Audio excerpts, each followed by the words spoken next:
মারে, আমাদের একটা ধর্মশালায় যেতে হবে, ওখানে বুকিং আছে বুঝলি। সেখানে কি হবে কাকু? ওই যে তোকে বলেছিলাম না বিদেশে চাকরির কথা, সেখানেই কাগজপত্র জমা করতে যেতে হবে। তারপরেই আমরা চলে যাব?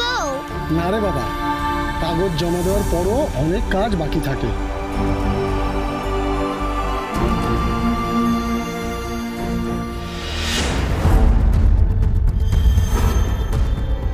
কি রে রূপামা, চুপ করে আছিস?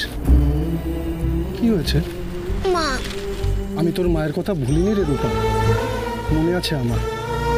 ধর্মশালায় শুধু কাগজ জমা করতে না, সেখানে বন্যায় বেঁচে থাকা মানুষদের লিস্টটা দেখতেও যাব।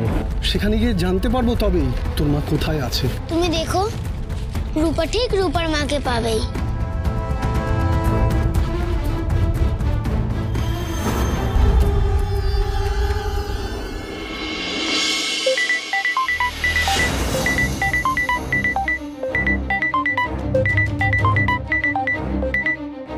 হ্যালো হ্যালো ম্যাডাম, বলছি আপনারা যে ছবি সাঁটিয়েছেন ঠিক সেই রকম একটা মেয়েকে এখানে দেখা গেছে। কি বললেন? কাকে দেখা গেছে? ওই যে পোস্টারে যে বাচ্চাটার ছবি দেখা গেছে না, তাকে।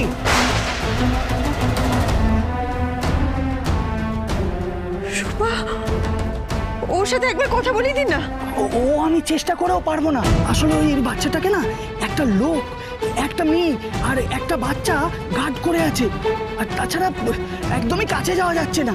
আর যে লোকটা ওর সঙ্গে আছে সে যেন না ওই কেমন একটা মাস্তান টাইপের, কিরম তাকাচ্ছে ম্যাডাম। তবে দেখে মনে হচ্ছে এই মেয়েটা ওদের বাড়িরই মেয়ে হতে পারে। আপনি একটা কাজ করুন, আপনি আমাকে এক্ষুনি একটা ছবি তুলে পাঠান। আমার তো স্মার্টফোন নেই ম্যাডাম, তাই ছবি তুলে পাঠাতে পারছি না। তবে আপনাদের ছবির সঙ্গে সবকিছু মিলে যাচ্ছে ম্যাডাম। আচ্ছা, অ্যাড্রেসটা আপনি আমাকে বলুন, আমি এক্ষুনি আসছি। একটা বাস স্ট্যান্ডে আছে ম্যাডাম, হয়তো বাস ধরে অন্য কোথাও চলে যাবে। না, শুনুন, আমি ঠিকানাটা বলছি, আপনি লিখে নিন। হ্যাঁ,